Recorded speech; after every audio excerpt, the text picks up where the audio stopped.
In the highlands of Scotland, where the mist clung to the moors like the breath of ancient ghosts and the hills rolled beneath an endless sky, there was a village called Ardara. Nestled between jagged cliffs and vast forests, Ardara was a place of quiet life and old traditions. Its people lived simple lives, fishing in the lochs, tending to their sheep, and hunting the wild game that roamed the dense woods of Glencalloch. Among them was a man named Eamon MacTavish, a hunter like no other. Eamon was young, barely into his 20s, but his strength was legendary. His broad shoulders and tall frame made him stand out, and his arms, acquired from years of drawing the bow and wielding the spear, were as strong as oak.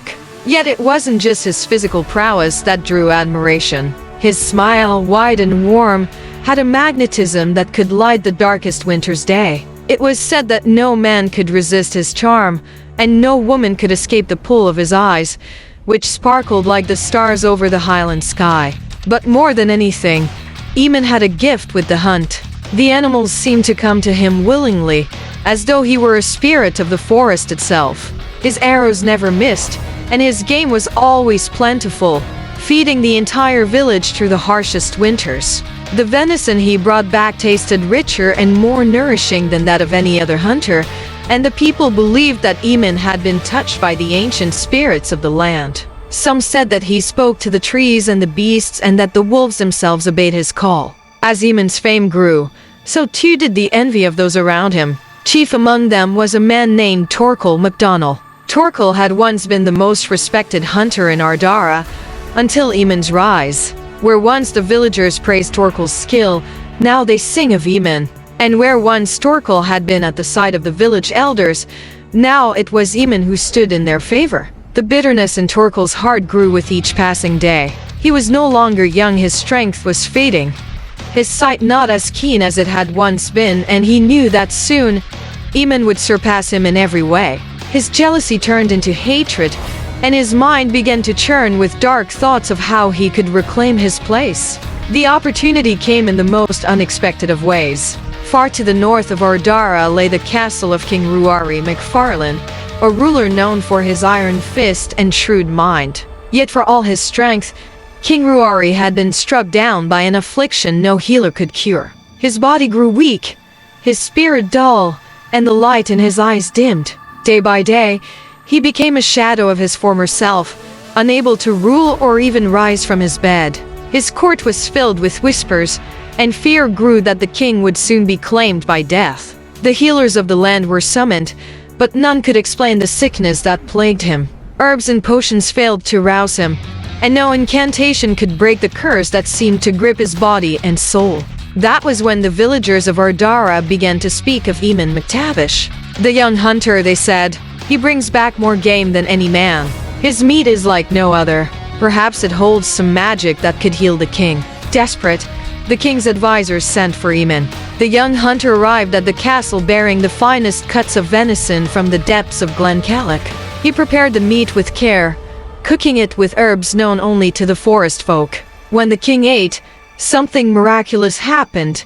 His strength returned, if only for a time. His pale skin regained its color, and his once dull eyes sparkled with life. The court was astonished, and Eamon was hailed as a savior. Yet in the shadows of the castle, Torkel MacDonald watched with cold, calculating eyes. This was his moment. Torkel went to the king's chamber one night, his steps as quiet as the mist that crept through the stone corridors. The king, though recovering, was still weak, his mind clouded by pain and fear. "My lord," Torkel whispered, kneeling at the king's bedside, "I bring grave news, and I fear for your life." King Ruari turned his weary eyes toward Torkel, signaling for him to speak.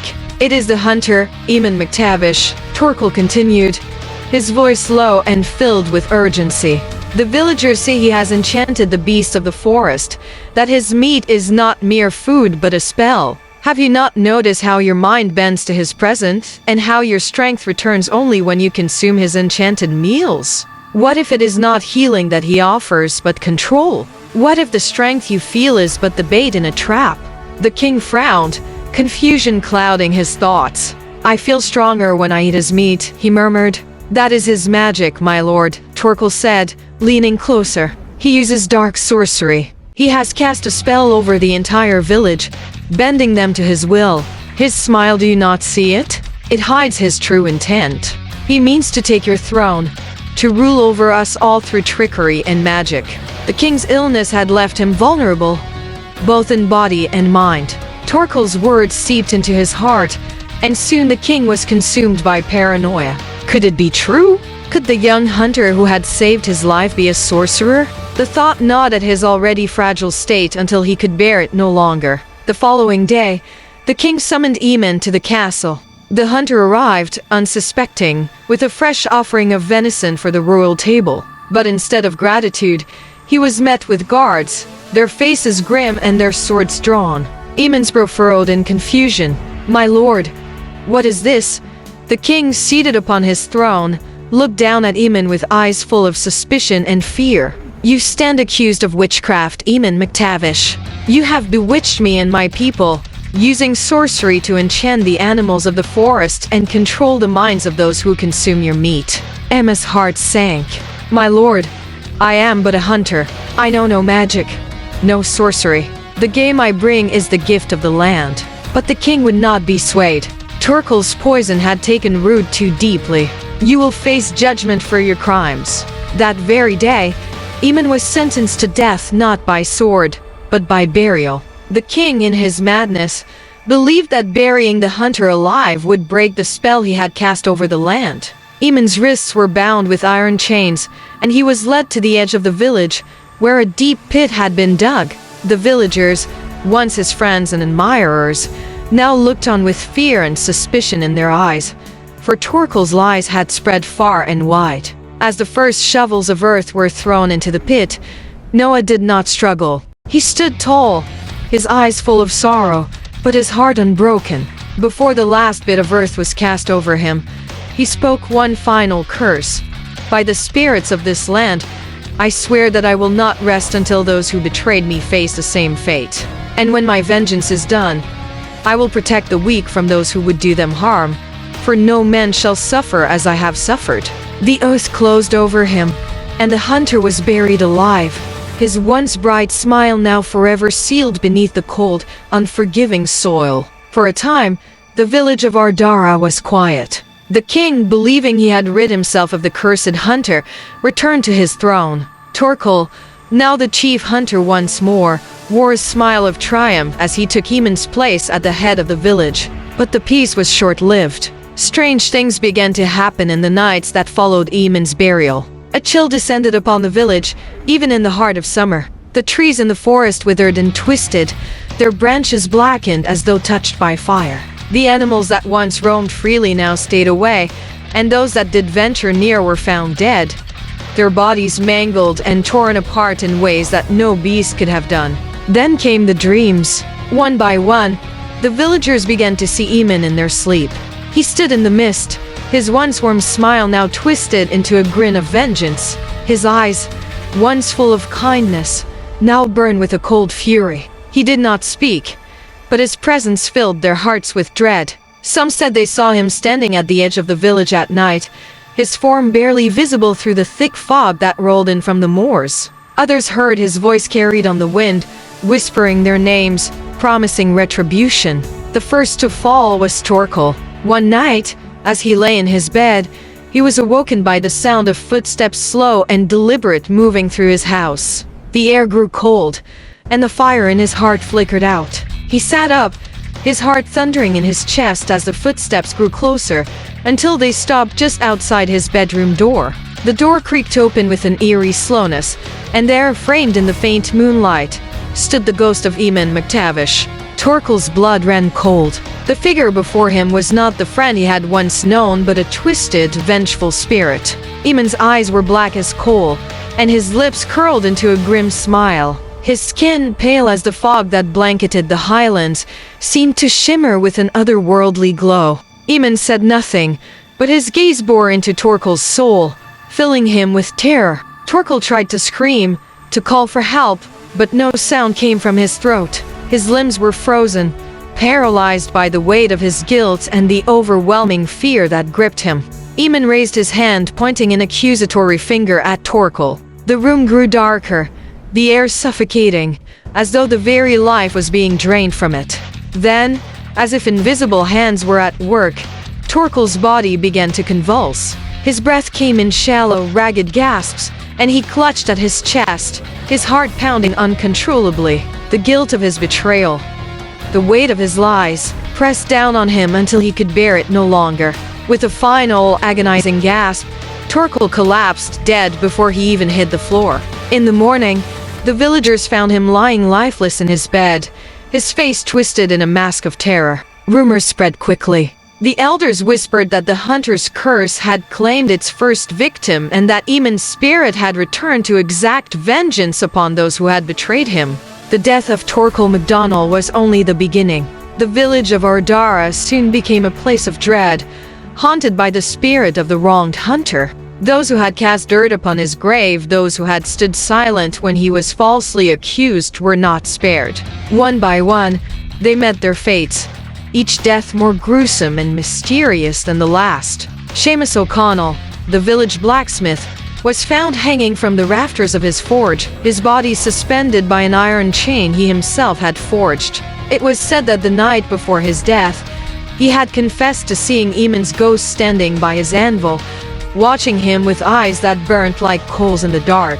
His death was ruled an accident, but the villagers knew better. They whispered that Eamon's spirit had tightened the chain around Seamus's neck, taking his life in retribution for the blacksmith's betrayal. Maeve McDougall, the wife of the village chief, was next. She had been among those who had whispered rumors of Eamon's supposed witchcraft, her fear and jealousy feeding into the lies that had sealed his fate. One night, as she lay in her bed, she awoke to find the room filled with an unnatural chill. Her heart raced as she saw a figure standing at the foot of her bed. Eamon, his face gaunt and hollow, his eyes glowing with otherworldly fire. She screamed, but no one came to her aid. The next morning, she was found frozen to death, her body encased in a thin layer of ice, though it had been a warm summer's night. Panic spread through Ardara.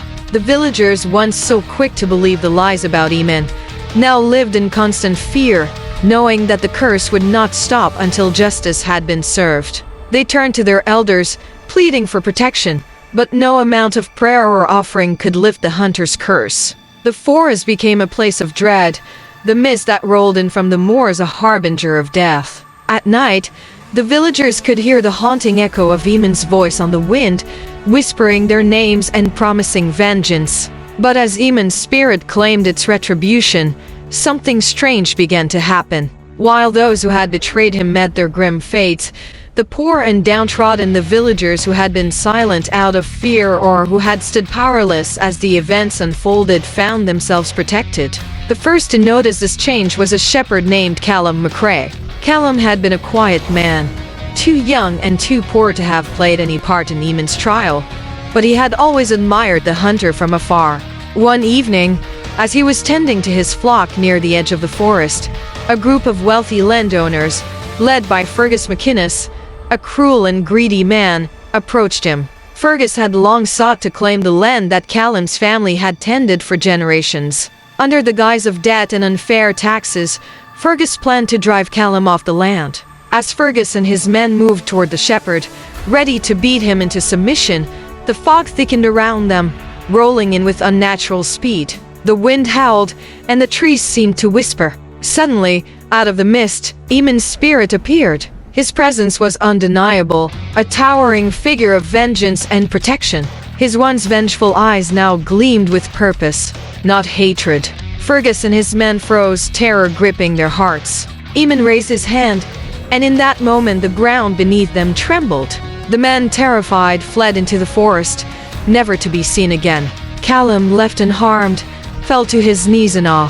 He had been spared, and from that day on, the people of Ardara knew that Eamon's spirit had become something more than a ghost of vengeance. He had become the spirit of justice, a protector of the weak and the oppressed. As the years passed, the legend of Eamon McTavish grew. His ghost no longer haunted the village with the malice it once had. Instead, he became a guardian, watching over the villagers, ensuring that no one would suffer the way he had. The poor and humble left offerings at the edge of the forest, loaves of bread, dried meat, and wildflowers, hoping to gain the favor of the hunter's spirit. They believed that Eamon would protect them from cruelty and injustice, and in time, the village of Ardara thrived under his unseen watch. The king, too, heard of Eamon's transformation. No longer a ruler tormented by paranoia, King Ruari's guilt weighed heavily on him. His health had never fully returned, and he knew that the curse that had been cast over the land was a result of his own fear and weakness. In a gesture of atonement, the king declared Eamon McTavish a hero, a protector of the realm, and decreed that the hunter's story would be remembered for generations. In the heart of the village, a statue was erected in Eamon's honor, a towering figure of a young man, bow in hand, his face set in a peaceful smile. It was said that on nights when the mist rolled in from the moors, you could still see his spirit walking the edge of the forest, ever watchful, ever vigilant. And so, the village of Ardara became a place of peace. The curse that had once gripped the land faded, replaced by a sense of justice and protection. Eamon McTavish, once wronged and betrayed, had found his vengeance. But in the end, he had become something greater, a spirit of peace who stood guard over the village, ensuring that no one would be mistreated and that the powerless would never again suffer at the hands of the envious or the cruel. The legend of the hunter's curse was passed down through the generations, a tale of betrayal and vengeance, of justice and redemption. And though many years passed, the people of Ardara knew that Eamon McTavish would always be there, watching, protecting, and ensuring that no wrong would go unpunished. Thanks for watching this epic tale of betrayal, vengeance, and redemption. If you enjoyed the story of Eamon McTavish and his haunting legacy, don't forget to like, share, and subscribe for more fascinating legends and captivating stories. Let us know in the comments what you thought about the hunter's curse, or if you have your own favorite folklore you'd like us to cover next. And remember, turn on that notification bell so you won't miss our next adventure into the myths and mysteries of history. Until then, stay curious and keep exploring.